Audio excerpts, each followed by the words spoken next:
Hello everyone, सत श्री अकाल सारिਆਂ ਨੂੰ। ਸਰਵ ਐਜੂਕੇਸ਼ਨ ਤੋਂ मैं रंजना गुप्ता। तो आप डिस्कस करी जाते थे second chapter forms of business organisation. तो लास्ट फॉर्म ऑफ ऑर्गेनाइजेशन अपनी कंपनी डिस्कस हो रही सी। लास्ट लैक्चर के आप डिस्कस किए फॉर्मेशन ऑफ कंपनी कि जो तुसी कंपनी ऑर्गेनाइजेशन फॉर्म करनी हैगी तो उन्होंने फॉर्म करने का की प्रोसीजर होगा, किवें तुसी रजिस्ट्रेशन करवा सकते हो। तो रजिस्ट्रेशन करवाने वास्ते आपको कुछ डॉकूमेंट्स रजिस्ट्रार को सबमिट करवाने पैंदे हैगे।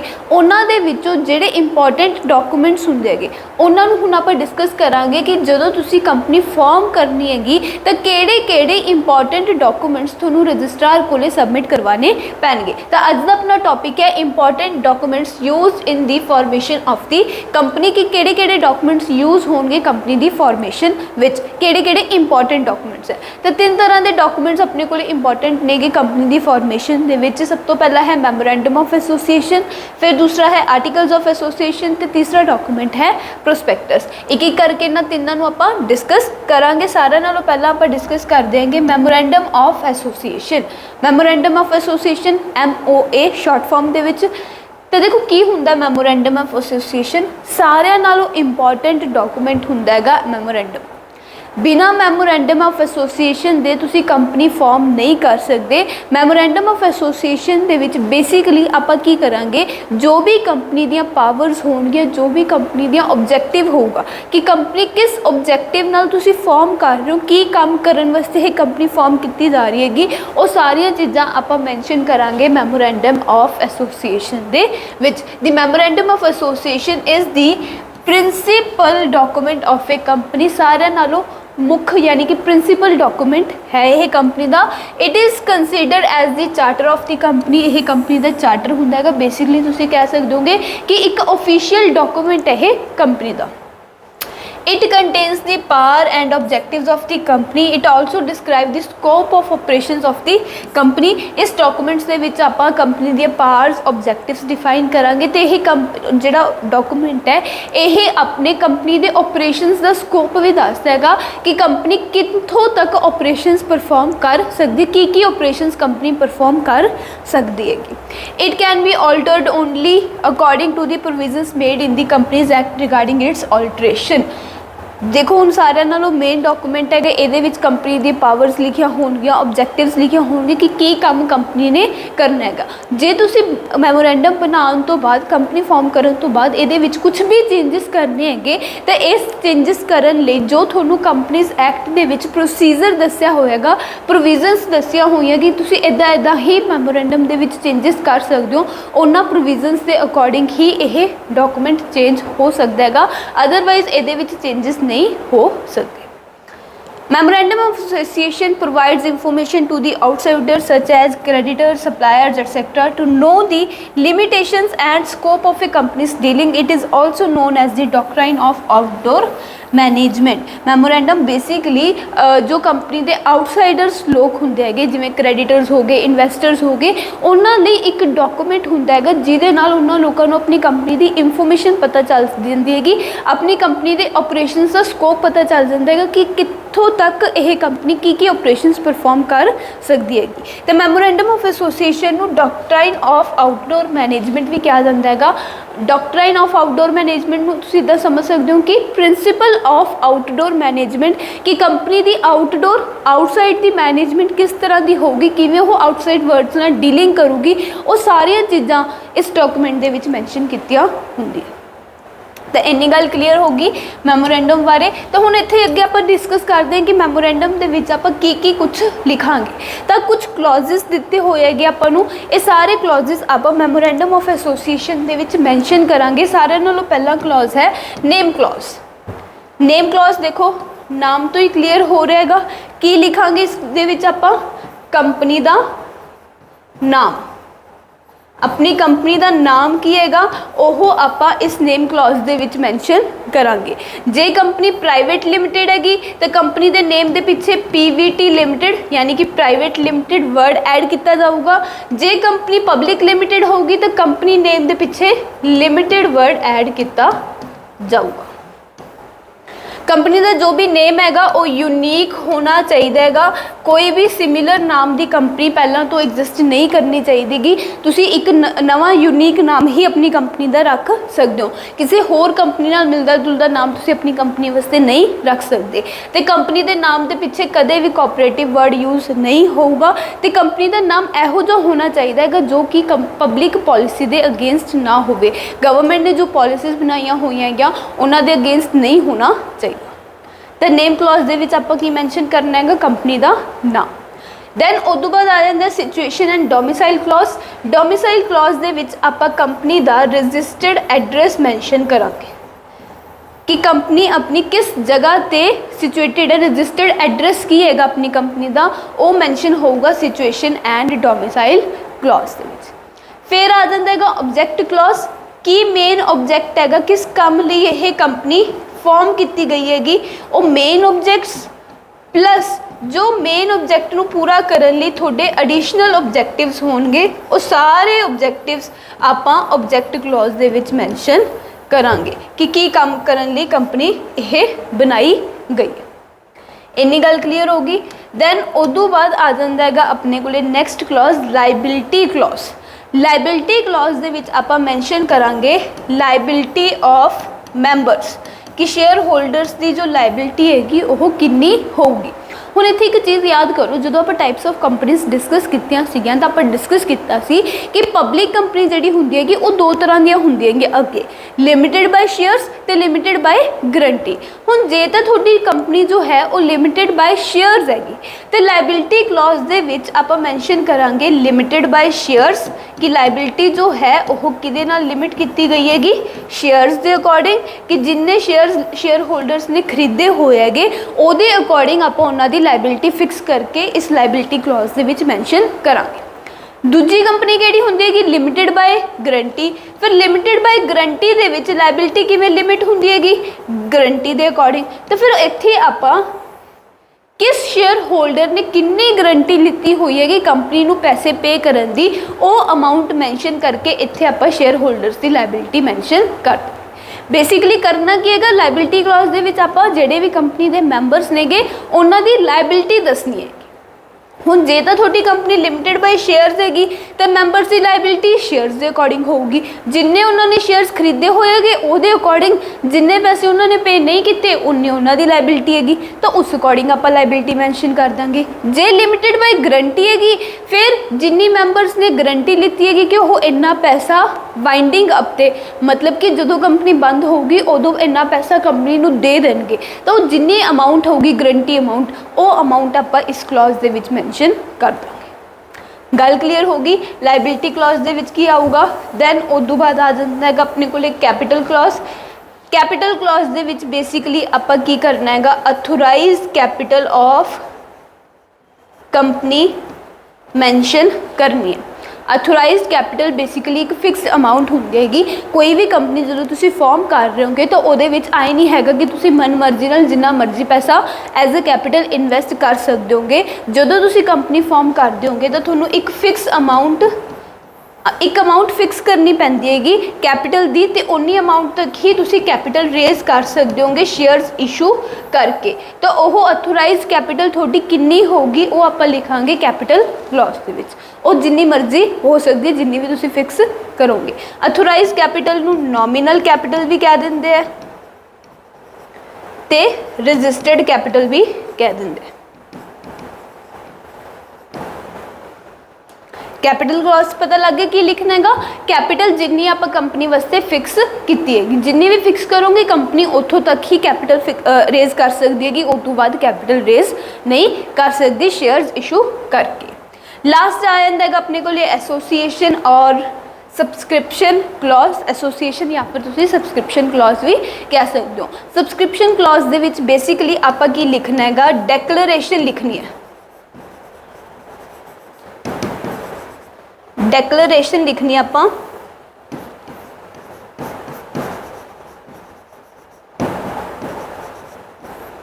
सबसक्रिप्शन क्लॉज दे विच आपां डैक्लेरेशन लिखनी हैगी जो भी इनिशियल डायरैक्टर्स अपनी कंपनी दे विच होणगे उन्हां डायरैक्टर्स वल्लों एक डैक्लेरेशन कि असी आह बंदे साडा आह नाम यही एड्रैस हैगा इस कंपनी दे इन्ने इन्ने शेयर्स खरीदण नूं तैयार ने ते उहदे बदले असी इन्ने पैसे भी देते इन्ने पैसे पेंडिंग है। तो इस तरह का एक डैक्लेरेशन फॉर्म आऊगा इस सबसक्रिप्शन क्लॉज दे विच। तो ये 6 क्लॉज ने जो आप मैमोरेंडम ऑफ एसोसीएशन दे विच मैंशन कर देंगे। सारा नाल पहला आ जाता है नेम क्लॉज, फिर आ जाता है डोमिसाइल क्लॉज। नेम क्लॉज दे विच कंपनी का नाम आ जाऊगा, ये कंपनी का रजिस्टर्ड एड्रैस आ जाऊगा। कंपनी का की ऑब्जेक्टिव है वो आप लिखांगे ऑब्जेक्ट क्लॉज दे विच। Main object plus additional objective सारे इस क्लॉज दे विच लिखे जाएंगे। मैंबर्स की लाइबिलिटी कितनी होगी वो लाइबिलिटी क्लॉज दे विच आऊगा। फिक्स कैपिटल कितनी हैगी कंपनी की, अथोराइज कैपिटल वो कैपिटल क्लॉज दे विच लिखांगे। तो जो इनिशियल डायरैक्टर्स ने जो मैमोरेंडम साइन करनगे उन्हां वालों एक डैक्लेरेशन फॉर्म कि असीं इन्ने बंदे इन्ने शेयर्स कंपनी दे खरीदण नूं तैयार है। तो आह है contents of memorandum of association. आह सारियां चीज़ां मैमोरेंडम ऑफ एसोसीएशन दे विच लिखियां जाणगियां। क्लीयर हो गया मैमोरेंडम ऑफ एसोसीएशन की हुंदा हैगा। नैक्सट सब तो इंपॉर्टेंट डॉकूमेंट की सीगा मैमोरेंडम ऑफ एसोसीएशन। जे तुसी मैमोरेंडम ऑफ एसोसीएशन नहीं बनाते तो तुसी कंपनी फॉर्म ही नहीं कर सकते। कंपनी फॉर्म करने लिए थोनों यह डॉकूमेंट प्रिपेयर करना ही पऊगा। नैक्सट अपने को आ जाता है articles of association. Articles of association जो डॉकूमेंट है वो भी कंपनी लिए बहुत ही ज़्यादा इंपॉर्टेंट डॉकूमेंट होंदा हैगा। लेकिन जे कंपनी नहीं भी बनाती तो भी एक कंपनी फॉर्म की जा सकती है, बट मैमोरेंडम के बिना एक कंपनी फॉर्म की ही नहीं जा सकती। तो हम देखो आर्टिकल्स ऑफ एसोसीएशन ते मैमोरेंडम दे विच की फर्क है। मैमोरेंडम दे विच आपां की समझेगा पावर्स ते ऑब्जेक्टिव्स दसिया हुई हैं कि कंपनी किस हद तक जाके अपने ऑपरेशंस परफॉर्म कर सकती है। आर्टिकल्स ऑफ एसोसीएशन दे विच दसे हुंदे हैगे rules and regulations of the company कि हुण वो ऑपरेशंस जिहड़े कंपनी ने परफॉर्म कर सकती हैगी, ठीक है, उन्होंने परफॉर्म करन दा की प्रोसीजर होगा, की rules and regulations company follow करूगी, वो सारा कुछ आप लिखांगे आर्टिकल्स ऑफ एसोसीएशन दे विच। बेसिकली आर्टिकल्स ऑफ एसोसीएशन की हैगा bylaws of the company.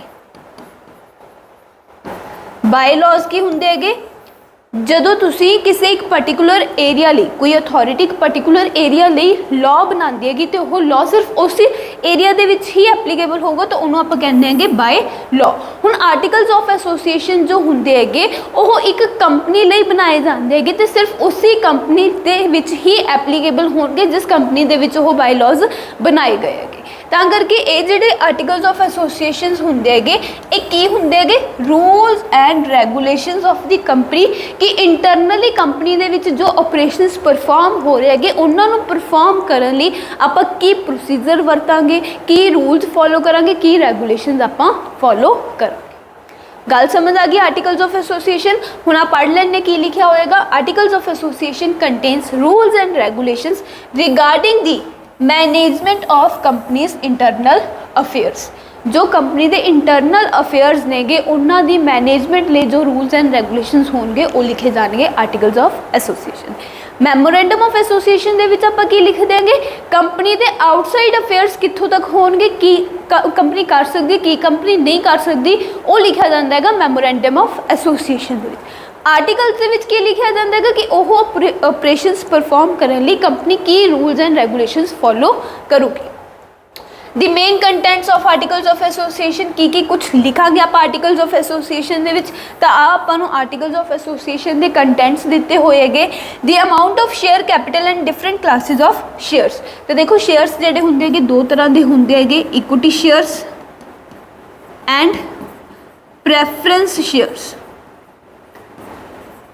तो हुण अमाउंट ऑफ शेयर्स किन्ने जेडे शेयर कैपिटल किन्नी होगी थोड़ी, ठीक है, तो की डिफरेंट क्लासेस किन्ने तरह के तुसी शेयर्स इशू कर रहे होंगे, इको ही तरह के इशू कर रहे हो, कल्ले इक्विटी शेयर्स कर रहे हो, कल्ले प्रेफरेंस शेयर्स कर रहे हो या फिर इक्विटी ते प्रेफरेंस दोनों शेयर्स इशू कर रहे होंगे, वो भी आप किहदे विच लिखांगे आर्टिकल्स ऑफ एसोसीएशन। फिर rights of each type of share holder. हुण देखो जेडे लोग इक्विटी शेयर्स खरीदणगे उन्होंने आपां कहांगे इक्विटी शेयर होल्डर्स, जेडे लोग प्रेफरेंस शेयर्स खरीदणगे उन्होंने आपां कहांगे प्रेफरेंस शेयर होल्डर। तो हुण इक्विटी शेयर होल्डर्स का की राइट होगा, प्रैफरेंस शेयर होल्डर्स का की राइट होगा, ये भी आर्टिकल्स ऑफ एसोसीएशन दे विच लिखिया जाऊगा।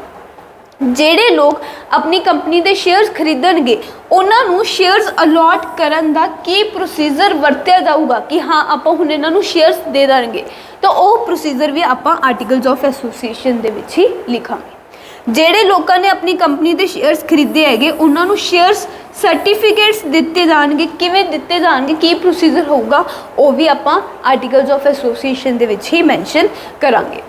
जे किसी एक परसन ने आपके शेयर्स किसी होर परसन को ट्रांसफर करने हैं तो वह की प्रोसीजर होगा, वो भी आर्टिकल्स ऑफ एसोसीएशन दे विच लिखिया जाऊगा।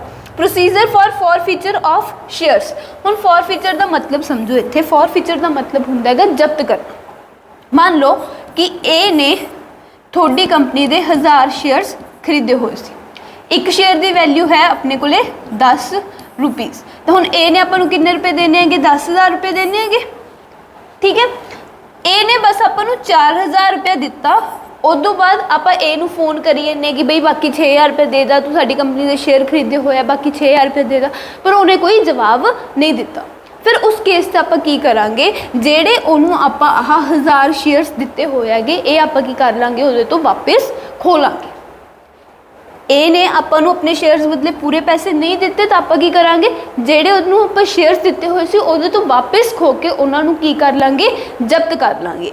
जेड़ा उन्हें 4000 रुपया दिता सी ये भी कंपनी की कर लूगी, जब्त कर लूगी, तो उहदे तो जेड़े 1000 शेयर्स उन्होंने दिते हुए सीगे वो भी उहदे तो वापस खो लांगे। तो हुण आह जिहड़ा ए तो शेयर्स खोण दा तरीका हैगा, उहदे पैसे जब्त करन दा की तरीका कंपनी वरतूगी, वो भी आपां आर्टिकल्स ऑफ एसोसीएशन दे विच लिखांगे कि जे कोई शेयर होल्डर अपनी कंपनी दे पैसे नहीं दिंदा, जिन्ने उन्हें अपनी कंपनी दे शेयर्स खरीदे होए हैगे उन्हां बदले वो पूरे पैसे नहीं पे करदागा, तो वह पैसे जब्त करन दा ते उहदे तो शेयर खोण दा की प्रोसीजर होगा वो लिखिया जाऊगा आर्टिकल्स ऑफ एसोसीएशन, ते उहनूं आपां कहांगे procedure forfeiture of shares. इन्ने पॉइंट समझ आ गए। नैक्सट होर की लिखा जाऊगा आर्टिकल्स ऑफ एसोसीएशन दे विच, हुण आपां की कीता हैगा, ए तो 1000 शेयर वापस खोले, हुण जेड़े शेयर्स आपां ए तो वापस खोए हैगे अपने कोले वापस चीज़ आ गई, ओहो जे तुसी किसी होर नूं दुबारा तो बेचनी होवे, बी नूं दुबारा तो बेचनी होवे तो उहदा की प्रोसीजर होगा, प्रोसीजर फॉर री इशू ऑफ फॉरफिटेड शेयर्स। जेड़े शेयर्स तुसी फॉरफिट किते, जब्त किते हैगे उन्हां नूं री इशू दुबारा तो इशू करन दा की प्रोसीजर होगा, वो भी लिखिया जाऊगा आर्टिकल्स ऑफ एसोसीएशन दे विच। Procedure for conducting meetings, company दियां हर साल मीटिंग्स होंदियां हैं, कंपनी एक्ट के अकॉर्डिंग हर साल कंपनीज़ नूं कुछ जरूरी मीटिंग्स कंडक्ट करवानियां पैंदियां हैगियां, तो उन्हां मीटिंग्स नूं कंडक्ट करवाउण दा की प्रोसीजर रहूगा, वो भी लिखिया जाऊगा आर्टिकल्स ऑफ एसोसीएशन दे विच। Procedure for appointment and removal of directors, तुसी डायरैक्टर्स नूं अपॉइंट करना है या फिर उन्हां नूं रिमूव करना है कंपनी दे विचों, उहदे लई की प्रोसीजर वरतिया जाऊगा, वो भी आपां लिखांगे articles of association. Duties powers and remuneration of directors, directors की की ड्यूटीज़ होंगी, की उन्होंने पावर्स दित्तियां जाणगियां, किन्नी उन्होंने रेमूनरेशन पे की जाऊगी, ये भी आर्टिकल्स ऑफ एसोसीएशन दे विच लिखिया जाऊगा। Procedure for declaration and payment of dividends, share holders नूं जो तुसी डिविडेंड की पेमेंट देनी है, रिटर्न देनी हैगी, जिन्हें उन्होंने अपने तो शेयर्स खरीदे होए हैगे, वो पेमेंट डिक्लेयर करन दा ते उहदी पेमेंट करन दा, डिविडेंड की पेमेंट करन दा की प्रोसीजर होगा, वो भी लिखिया जाऊगा आर्टिकल्स ऑफ एसोसीएशन दे विच। Procedure regarding winding up of the company, winding up का मतलब बंद कर देना, कंपनी नूं बंद करन दा की प्रोसीजर होगा, वो भी आपां इस डॉक्यूमेंट दे विच लिखांगे। Procedure regarding books of accounts and their audit, जो कंपनी दी बुक्स ऑफ अकाउंट्स होणगियां उन्हां नूं मेनटेन करन लई की प्रोसीजर वरतिया जाऊगा, फाइनैशियल रिकॉर्ड्स, तो वो भी आपां आर्टिकल्स ऑफ एसोसीएशन दे विच लिखांगे। लास्ट है seal of the company, company दी सील किस तरह की होगी, वो भी आर्टिकल्स ऑफ एसोसीएशन दे विच मैंशन किया जाऊगा। तो ये सारे कंटेंट्स जो नेगे आर्टिकल्स ऑफ एसोसीएशन दे विच लिखे जाएंगे। बेसिकली की नेगे जो भी तुसी इंटरनली काम करने हैं कंपनी दे, वो काम करन दे की प्रोसीजर वरतूगी कंपनी, वो सारा कुछ आप आर्टिकल्स ऑफ एसोसीएशन दे विच मैंशन करांगे। एक प्रोसीजर दस देंगे कि इदा इदा आह काम होना है, बेसिकली रूल्स बना देंगे हर एक काम लई, तो आप मैंशन करने वास्ते केड़ा डॉक्यूमेंट कर देंगे, articles of association. Articles of association documents ਦੇ ਵਿੱਚ ਇਹ ਸਾਰੀ ਚੀਜ਼ਾਂ ਮੈਂਸ਼ਨ ਕੀਤੀਆਂ ਜਾਂਦੀਆਂ। बिल्कुल क्लीयर होगी गल। Memorandum of association, articles of association. Last document है अपने को प्रोस्पैक्टस। प्रोस्पैक्टस जिवें आपां नूं स्कूल कॉलेजिस वालों प्रोस्पैक्टस मिलता हैगा। की हुंदा हैगा प्रोस्पैक्टस? कॉलेज स्कूल वालों जो प्रोस्पैक्टस मिलता है वो की होंगे सारी इंफॉर्मेशन लिखी होंगी है अपने स्कूल कॉलेज वास्ते, कदों खुलिया सी, की करता है, की कुछ नहीं, सारा कुछ जोड़ा भी है कि इन्हों का बैकग्राउंड रहेगा, हुण तक की स्कूल की परफॉर्मेंस रही हैगी, वो सारा कुछ एक प्रोस्पैक्टस दे विच मैंशन किया होंदा हैगा। तो उवें जिहड़ी पब्लिक लिमिटेड कंपनीज होंदियां उन्होंने भी एक प्रोस्पैक्टस इशू करना पैंदा हैगा। पब्लिक लिमिटेड कंपनीज नूं क्यों प्रोस्पैक्टस इशू करना पैंदा है? क्योंकि उन्होंने अपने शेयर्स पब्लिक नूं इशू करने हुंदे।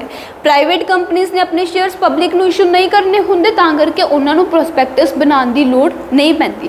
बट जिहड़ियां पब्लिक कंपनीज हुंदियां उन्हां ने लोकां तो पैसे लैने हुंदे हैगे उन्हां नूं आपदी कंपनी दी सिक्योरिटीज़ बेच के, तां उन्हां लई मैंडेटरी हैगा कि वो भी एक प्रोस्पैक्टस इशू करनगे। प्रोस्पैक्टस दे विच की लिखिया जाऊगा? बेसिकली सारी इंफॉर्मेशन आऊगी कंपनी दी कि कदों कंपनी फॉर्म हुई, की कंपनी दा ऑब्जेक्टिव है, सारा कुछ आऊगा। तो प्लस उहदे विच जनरल पब्लिक नूं इनविटेशन दित्ती जाऊगी कि वह आके कंपनी दे शेयर्स खरीद लैण। A public limited company limited by shares, देखो लिमिटेड बाय गारंटी नहीं लिखा, कि लिखेगा लिमिटेड बाय शेयर्स, क्योंकि लिमिटेड बाय गारंटी दे विच जिहड़े शेयर होल्डर्स होंदे उन्हां दी लायबिलिटी किवें फिक्स कर दिया गया आपां गारंटी नाल। लिमिटेड बाय शेयर्स कंपनीज ही इहो जिहियां हुंदियां कि जिहड़ियां पब्लिक नूं शेयर्स इशू कर दिया गया। तो कंपनीज पब्लिक कंपनीज जेडियां की पब्लिक नूं शेयर्स इशू करनगियां must issue the prospectus if it wants to make an appeal to the public to subscribe to its shares or debentures. जे पब्लिक कंपनीज जेडियां चाहदियां हैं लिमिटेड बाय शेयर्स ने गया, मतलब कि शेयर्स इशू करके कैपिटल इकट्ठिया कर रही ने, जे वो चाहदियां ने कि जनरल पब्लिक भी आके उन्हां दी कंपनी दी सिक्योरिटीज शेयर्स ते डिबेंचर्स परचेज करन, तो उन्हां लई जरूरी है कि वो एक prospectus बनाओ। In general, we can say prospectus induces any document which invites general public to invest their money in the securities of a company। आप कह सकते हैं कि prospectus की एक डॉक्यूमेंट है जिहदे विच जनरल पब्लिक नूं इनविटेशन दे रहे हैं ताकि वो कंपनी दे सिक्योरिटीज़ नूं आके सबसक्राइब करे, परचेज करे। असेंशियल एलीमेंट्स प्रोस्पैक्टस दे की होणगे? There must be an invitation to the public. Prospectus दे विच एक इनविटेशन होना चाहिए दा पब्लिक लई। Invitation must be made by or on the behalf of the company. Invitation हमेशा कंपनी के बिहाफ से या फिर कंपनी द्वारा दिता जाऊगा। Invitation must be to subscribe or to purchase it shares or debentures. तो जोड़ा इनविटेशन दिता जाऊगा वो इसलिए होगा कि लोग आके कंपनी के शेयर्स के डिबेंचर्स लिए सबसक्राइब करन या फिर उन्होंने परचेज करन। तो दसो प्रोस्पैक्टस समझ आया? बेसिकली कोई भी डॉक्यूमेंट जिहदे विच तुसी इंफॉर्मेशन दे रहे हो अपनी कंपनी की, प्लस उहदे विच एक इनविटेशन दिता जा रहा है पब्लिक नूं ताकि वो कंपनी के शेयर आके खरीद लें। नैक्सट टॉपिक है अपने को difference between articles of association and memorandum of association.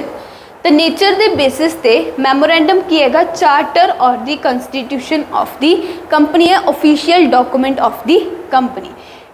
AOA refers to the bylaws. Bylaws मैं हुणी तुहानूं समझाएगा एक पर्टिकुलर लोकल एरिया लिए जो लॉज बनाए जाते हैं। हुण उवें AOA जो हुंदा हैगा वो कंपनी लिए एक पर्टिकुलर कंपनी लिए ही बनाया जाऊगा, किसी होर कंपनी लिए नहीं होगा। For the company for smooth and internal management of the company. जिहड़े ये बायलॉज बनाए जाते हैं वो कंपनी की स्मूथ एंड इंटरनल मैनेजमेंट लिए बनाए जाते हैं। स्कोप की है it defines the objectives and the powers of the company है, कंपनी के ऑब्जेक्टिव्स से पावर्स दस देगा। It contains rules and regulations for carrying day to day operations. तो memorandum of articles of association के आप रूल्स एंड रेगुलेशंस मैंशन कर देंगे अपनी डेली दी जो ऑपरेशंस होंगे है उन्होंने परफॉर्म करन दी। स्टेटस की है यह फंडामेंटल डॉक्यूमेंट है जोड़ा कि सुपरसीड्स कर देगा आर्टिकल्स नूं, यानी कि यह जो डॉक्यूमेंट है मेन डॉक्यूमेंट है तो आर्टिकल्स ऑफ एसोसीएशन तो उपरला डॉक्यूमेंट है। It is supplementary document of a company. तो यह की सप्लीमेंटरी डॉक्यूमेंट है कंपनी का, यानी कि एक एक्स्ट्रा डॉक्यूमेंट है। फिर आ जाता है अपने को legal effects. Acts beyond the scope of memorandum are void. जे कोई कंपनी जो भी ਮੈਮੋਰੈਂਡਮ ਆਫ ਐਸੋਸੀਏਸ਼ਨ ਦੇ ਵਿੱਚ ਉਹਦੀ ਪਾਵਰਸ ਤੇ ਆਬਜੈਕਟਿਵਸ ਮੈਂਸ਼ਨ ਕੀਤੀਆਂ ਗਈਆਂ ਉਹਨਾਂ ਤੋਂ ਬਿਯੋਂਡ ਜਾ ਕੇ ਪਰਾਂ ਜਾ ਕੇ ਕੋਈ ਐਕਟ ਕਰ ਦੇਗੀ ਤਾਂ ਉਹ ਸਾਰੇ ਐਕਟਸ ਕੀ ਹੋਣਗੇ ਵੋਇਡ ਹੋਣਗੇ ਯਾਨੀ ਕਿ ਇਨਵੈਲਿਡ ਮੰਨੇ ਜਾਣਗੇ ਉਹਨਾਂ ਐਕਟਸ ਨੂੰ ਵੈਲਿਡ ਮੰਨਿਆ नहीं जाऊगा। Acts done beyond the articles can be rectified by the share holders. पर जे कोई कंपनी जो ਉਹਦੇ आर्टिकल्स ऑफ एसोसीएशन ਦੇ ਵਿੱਚ रूल्स एंड रेगूलेशंस लिखे होए हैगे ਉਹਨਾਂ ਤੋਂ ਬਿयॉन्ड ਜਾ ਕੇ ਕੋਈ ਕੰਮ ਕਰ ਦੇਗੀ ਤਾਂ ਉਹ ਇਨਵੈਲਿਡ ਨਹੀਂ ਮੰਨੇ ਜਾਂਦੇ ਅਗਰ ਜੋ ਸ਼ੇਅਰ ਹੋਲਡਰਸ ਹੈਗੇ ਉਹਨਾਂ ਪ੍ਰਤੀ ਆਪਣੀ ਸਹਿਮਤੀ ਦੇ ਦੇਣ ਉਹਨਾਂ ਨੂੰ ਮਨਜ਼ੂਰੀ ਦੇ ਦੇਣ ਫਿਰ ਉਹ ਆਰਟੀਕਲਸ ਤੋਂ ਪਰੇ ਜਾ ਕੇ ਕੋਈ ਕੰਪਨੀ ਕੰਮ ਕਰ ਦੇਗੀ ਉਹਨੂੰ ਆਪਾਂ ਇਨਵੈਲਿਡ ਨਹੀਂ ਕਵਾਂਗੇ। The preparation and filling of memorandum of association is compulsory. Preparation of articles of association is not compulsory. compulsory नहीं हैगा। It defines the relationship of the company with outside world। यह company दा ते outside world दा की relation होगा वो दसदी हैगी। It defines the internal relationship between the company and its member। यह company ते उहदे members दे विच की relation होगा ओपन वो दसदा है। Alteration in the memorandum of association is a difficult and lengthy process। The approval of the government is necessary for the alteration। जे तुसी memorandum of association ਦੇ ਵਿੱਚ ਕੋਈ ਵੀ alteration करनी हैगी तो वो बहुत एक difficult ਤੇ lengthy process है ਤੇ ਉਹਦੇ ਲਈ ਤੁਹਾਨੂੰ government ਦੀ permission ਵੀ ਲੈਣੀ ਪਊਗੀ। but articles ਦੇ ਵਿੱਚ ਜੇ ਕੋਈ changes ਕਰਨੇ ਹੈਗੇ ਤਾਂ ਉਹ ਇੰਨੇ difficult ਨਹੀਂ ਹੁੰਦੇਗੇ, easy ਹੈਗਾ। Alteration in articles of association is easy and simple process। The approval of the government is not necessary ਤੇ ਇਹਦੇ ਲਈ ਆਪਾਂ ਨੂੰ ਗਵਰਨਮੈਂਟ ਦੀ ਅਪਰੂਵਲ ਲੈਣ ਦੀ ਵੀ ਲੋੜ ਨਹੀਂ ਹੁੰਦੀ। So that's it. ਇਹ ਸੀਗਾ ਆਪਣਾ ਅੱਜ ਦਾ ਟੌਪਿਕ ਜਿਹਦੇ ਵਿੱਚ ਆਪਾਂ ਡਿਸਕਸ ਕੀਤੇ important documents of a company, memorandum of association, articles of association, prospectus ਤੇ difference between MOA and AOA। ਜੇ ਇਸ ਟੌਪਿਕ ਦੇ ਵਿੱਚ ਕੋਈ ਵੀ ਡਾਊਟ ਹੋਵੇ, ਕੋਈ ਵੀ ਕੁਐਰੀ ਹੋਵੇ ਤਾਂ ਕਮੈਂਟ ਸੈਕਸ਼ਨ ਦੇ ਵਿੱਚ ਆਪਣੀ ਕੁਐਰੀ ਡ੍ਰੌਪ ਕਰ ਦਿਓ ਜਾਂ ਫਿਰ ਡਿਸਕ੍ਰਿਪਸ਼ਨ ਵਿੱਚ ਮੈਂਸ਼ਨ ਜੋ ਅਕਾਊਂਟਸ ਨੇ ਉਹਨਾਂ ਦੇ ਥਰੂ ਵੀ ਤੁਸੀਂ ਆਪਣੀ ਕੁਐਰੀ ਸਾਨੂੰ ਪੁੱਛ ਸਕਦੇ ਹੋ। Thank you so much. Have a good day. ਮਿਲਦੇ ਹਾਂ ਨੈਕਸਟ ਲੈਕਚਰ।